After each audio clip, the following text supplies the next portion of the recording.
Le week-end commence ici et maintenant et plusieurs événements sportifs ont marqué les uns et les autres tout au long de cette semaine.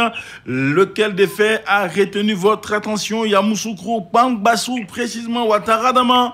Bonjour coach. Bonjour monsieur Fenakwakou. Comment vous allez? Oui, ça va, et chez vous? Ça va, et votre pépinière et vous-même? Oui, je vais parler de la Ligue 1 en Ivoirien. D'accord, nous vous écoutons. Voilà. Oui, bien sûr. D'abord, félicitations aux 14 clubs de Ligue 1.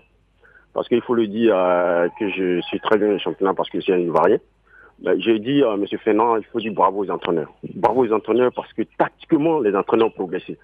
Et quand je regarde les matchs, je dis que ce soit les préparateurs physiques, que ce soit les entraîneurs, techniquement, tactiquement, je vois une équipe en place. Et notre péché mignon, c'était à partir de là. Parce que souvent, on pêchait. Comment gérer nos matchs au niveau des gestions. Et tactiquement, on se faisait piéger en Coupe africaine. Mais quand je regarde ces 3 dernières années-là, il faut dire bravo aux entraîneurs parce qu'ils sont très progressés. Après, c'est vrai on est libre de critiquer ces championnats comme on veut. Mais je crois qu'il y a de critiquer, il faut aller au terrain, aller encourager nos équipes. Parce que le niveau cette année est très élevé. Quand l'Afrique a perdu en Coupe africaine, lors de les premières sorties, on attendait beaucoup de choses dans le championnat. Mais je dis ce n'est pas le niveau. Aujourd'hui, quand vous voyez les autres équipes qui l'Afrique, ils ont des joueurs qui évoluent dans les propres équipes nationales. Ils ont des joueurs qui jouent dans d'autres pays. On les voit en Coupe d'Afrique. Et quand ils viennent en club, ils ont cette expérience-là, c'est ce qui fait la différence. Regardez un peu l'équipe de la SEC qui a remporté la Ligue des Champions. Comprends quel qu'il soit, c'est de Badra. Ils avaient la chance d'évoluer à l'équipe nationale de Côte d'Ivoire. Donc, ils avaient déjà cette expérience africaine-là. Sinon, ce n'est pas le niveau de nos championnats. Donc, bravo aux 14 clubs pour tout ce qu'ils sont en train de montrer cette saison-là. Donc, merci à vous, M. Fenner, et bonne émission. Merci à vous, Ouattara Adaman. Je rappelle qu'il est donc entraîneur de football basé donc à Pangbassou, c'est à Yamoussoukro, où il a sous sa coupe plusieurs gamins de cette région qui sont également des élèves. Avec lui, on parlait donc justement de cette Ligue 1 de Côte d'Ivoire et l'un des représentants, la SEC Mimosa, joue d'ailleurs demain samedi face à l'équipe de la gendarmerie nationale du Niger, c'est à Niamey. La SEC s'est envolée hier pour le Niger. Après le centre de la Côte d'Ivoire, l'Est avec Bondoukou, Ouattara Lamine, un autre Ouattara, bonjour. Bonjour monsieur. Comment vous allez? Je vais très bien. D'accord, nous sommes très heureux de vous savoir en très bonne santé. Nous vous écoutons. Oui, je vais parler à propos de ballon de avant-hier, si Sébastien Haller, quoi. Oui, Sébastien Haller, oui. Voilà, le but qu'il a marqué, ça m'a plu, quoi. Donc, c'est que moi, je veux que les Ivoiriens fassent, c'est ceux qui jouent les ailes là, quoi. Oui. C'est-à-dire, il n'a bien étudier le jeu, de la manière comment lui fasse pour marquer le but à l'agence. D'accord. Vous voyez, parce que de la manière, s'il vient, s'il ne gagne pas le but, c'est comme s'il n'est pas un bon buteur. Peut-être c'est un bon buteur. Il n'a qu'à savoir comment elle le serve là-bas pour qu'il puisse marquer le but. Là, on va le servir aussi pour que la Côte d'Ivoire puisse comment. Nous, on a un grand buteur. S'il peut bien le servir, c'est parce qu'il va marquer le but chaque match de Côte d'Ivoire. Merci. Voilà, c'est que moi, je veux. En plus, excusez-moi. Allez-y. Voilà, c'est sur le sujet de, c'est-à-dire, la chose de Moussa, quoi.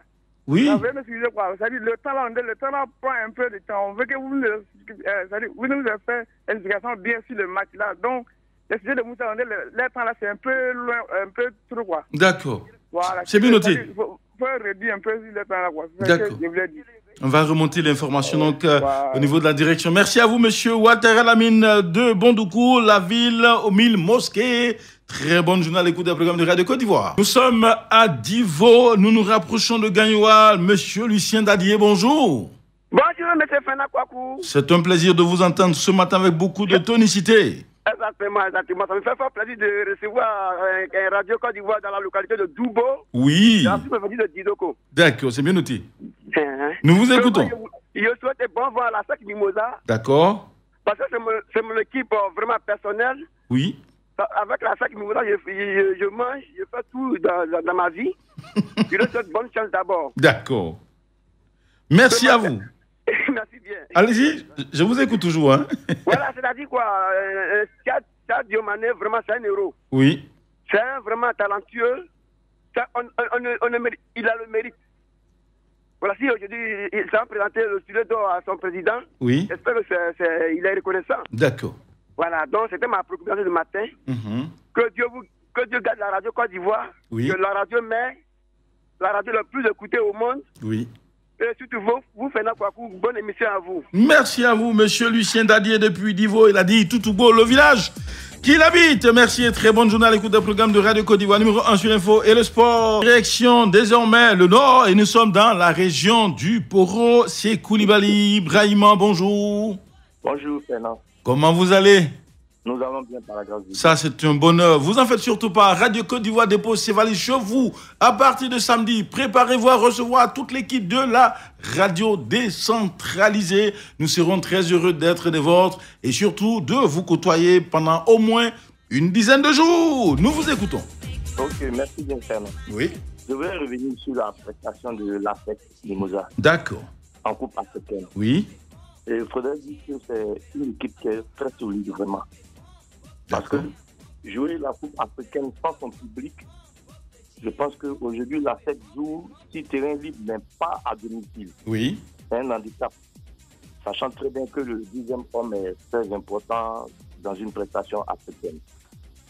Donc, c'est le lieu pour moi de tirer vraiment à son aide d'alarme pour qu'on arrive à trouver une solution pour que nos clubs ivoiriens, que ce soit la sélection ou les clubs, puissent jouer sur nos stades en Côte d'Ivoire pour bénéficier de l'appui des supporters. D'accord. Dieu merci que le stade Maté Kérékou nous sourit, mais vraiment, il faudrait que les actionnaires puissent participer à ces coupes africaines qui nous ont tellement manqué. C'est bien noté, monsieur Koulibaly Ibrahima depuis Korogo. Prenez donc attache sûrement avec votre responsable du Sénaco Zone Nord, puisque le Sénaco organise pour la prochaine rencontre au stade de l'Amitié Générale Mathieu Kérékou de Cotonou, un convoi qui permettra donc aux actionnaires d'aller soutenir la SEC Mimosa en aller et retour. Vous aurez donc tous les détails en vous renseignant auprès du Sénaco. Merci donc à chers actionnaires. Et puis allons chercher à retrouver un autre, celui-là pas actionnaire, mais plutôt, c'est-à-dire c'est un yéyé dans l'âme.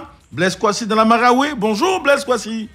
Bonjour mon cher Fernand, mais quel pain ce matin. C'est un bonheur de vous savoir, très heureux aussi de nous entendre. Nous vous écoutons.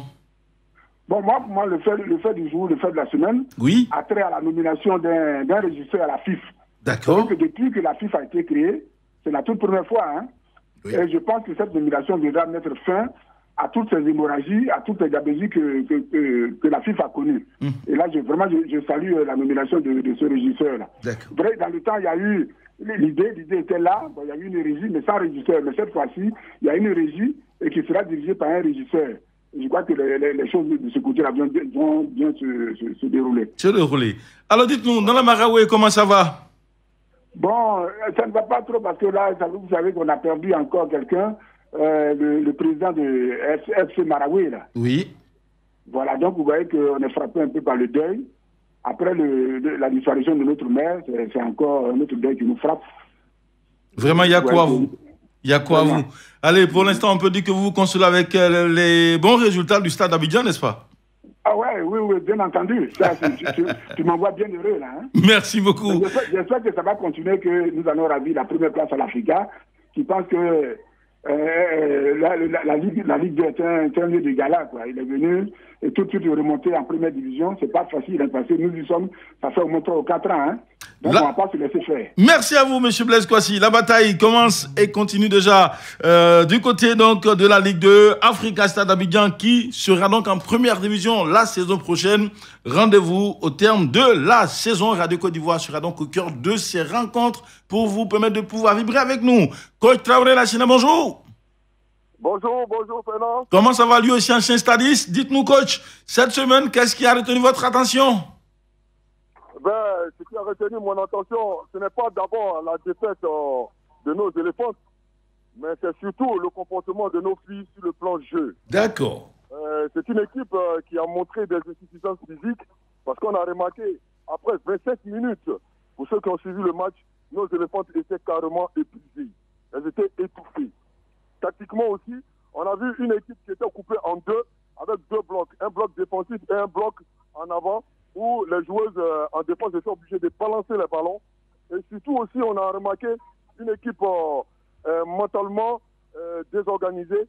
Et surtout, sur le plan vestimentaire, je dis bien, hein, sur le plan vestimentaire, ça paraissait vraiment indéniable de voir que nous sommes en 2022 et le maillot de l'équipe nationale féminine datait de 2013. Et là encore, ça c'est quelque chose vraiment de criade et c'était pas vraiment beau à voir. Mais je vais résumer pour dire que c'est un comportement qui en dit long sur la préparation à tous les niveaux. je me demande si le Conon, avec à la tête Gabala, qui avait signifié qu'elle ferait du football féminin son chevalet de bataille, avait mesuré l'ampleur des épreuves au point de s'y impliquer humainement que financièrement. D'accord. Alors qu'on regarde quand même les équipes comme le Togo, le Burkina Faso, le Burundi et l'Ouganda qui sont qualifiés pour cette coupe au Maroc en 2022, alors que nous, on est encore pour le moment en train de se rechercher. Donc franchement, il faudrait qu'on essaie de tirer sur la sonnette d'alarme pour faire comprendre à nos autorités que le football féminin est en plein essor. Merci à vous, coach Traoré Lassina. Je rappelle que tous les yéyés, tous les stadistes sont des sapeurs parce qu'ils s'habillent bien. Et le coach Traoré Lassina, ancien donc buteur du stade d'Abidjan, revient sur la tenue vestimentaire de nos éléphants. Loisir donc au prochain président de la FIF de pouvoir leur trouver une tenue adaptée. Jean-Philippe Ouria, l'enfant donc de la Nyebi, est là. Bonjour. Bonjour Fernand. Comment va? Super bien. Nous vous écoutons. Qu'est-ce qui vous a marqué cette semaine?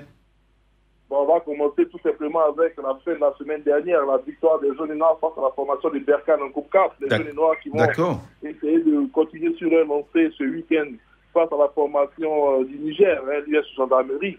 Ça, c'est la première bonne information. Les jeunes noirs se sont relevés de leur défaite en rencontre initiale de cette phase de poule de la Coupe CAF face au Simba du côté des Dar es Salaam. Et donc, c'était une très bonne nouvelle pour le football ivoirien. Ça nous permet d'espérer retrouver la SEC, pourquoi pas, dans l'autre étape de cette compétition, parce qu'il faut que la Côte d'Ivoire accumule des points dans l'espoir, dans quelques années, de retrouver les 2 places perdues pour les compétitions continentales. Ensuite, il y a, comme l'a dit le coach Lassina, l'élimination des éléphants pour Maroc, la compétition de la Coupe d'Afrique d'Afrique féminine qui doit se jouer du côté du Maroc. Et donc, voilà, c'était encore une grosse déconvenue pour une sélection nationale quand on sait, je dirais, toutes les déconvenues que le football ivoirien a eu à comment on appelle, à traverser, à enregistrer ces derniers jours. Voilà, merci beaucoup. Et donc, on espère simplement que dans les jours à venir, puisque là, il y a l'Assemblée générale de modification des textes d'adoption des états financiers qui doivent avoir lieu ce week-end. On espère qu'avec l'aboutissement d'un nouveau bureau, on pourra avoir, avec une bonne vision, permettre au football de se relever. Merci à vous, Jean-Philippe Ouria. Et surtout, merci également au coach Traoré Lassina. Merci à tous nos auditeurs, mais aussi merci à tous nos internautes. Quelques difficultés ce matin pour vous lire. Ce n'est pas bien grave. Rendez-vous donc la semaine prochaine. Vous commencerez avec Anja Soukrou. Nous aurons donc loisir à vous retrouver sur les antennes de Radio Côte d'Ivoire, numéro 1 sur l'info de sport. Pour l'instant, rendez-vous donc est pris pour la radio décentralisée. C'est donc à partir de dimanche prochain, vous aurez donc à entendre les acteurs de Radio Côte d'Ivoire dès lundi. Du côté de Korogo, Valentin Kwasi, Valka, merci. Également, merci à Lemouo, merci à Franck Guessan pour la réalisation. Radio Côte d'Ivoire, Abidjan, 88.fm.